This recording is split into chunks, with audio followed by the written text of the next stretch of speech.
күз айында Кадамжай районунда bir үй бүлөдөн атасын баласын чогуп атып кеткен bir үрөй учурган окуя катталган.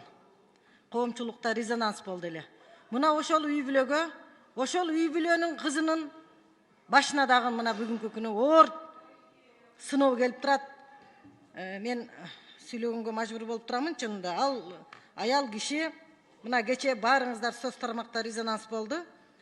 Үй бүлөлүк зомбулукка кабылган аз келгенсип. Анан моундай бир психологиялык жардамга муктаж болуп, атасынан, инисинен ажырап, ал аз келгенсип эми мына жанагы жарандык күйөөсү тарабынан ыдык көрүп турган учурда ал күйөөсү, эми бул жарандык күйөөсү сотко берип, баламды урду деп мына 1 айга камакка түшүп отурат да.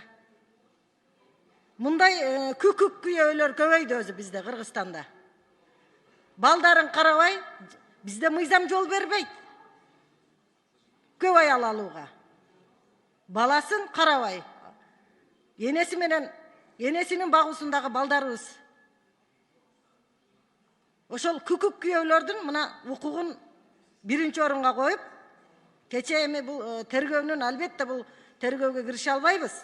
Бирок сот тергөөчү мына суранычы менен камалып отурат. Бул резонанс.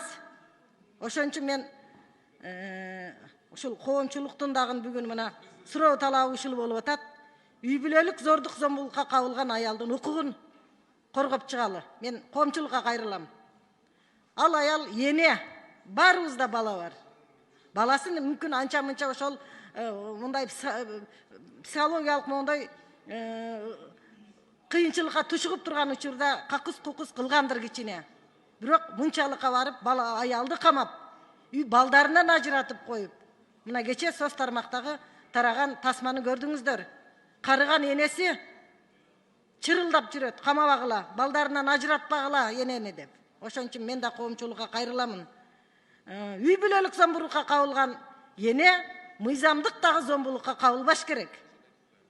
Кичине жеңил чараларды кылып, бир ошол коомчулук мындай жардам берсек, гуманизмди эч ким али атмен кыла элек.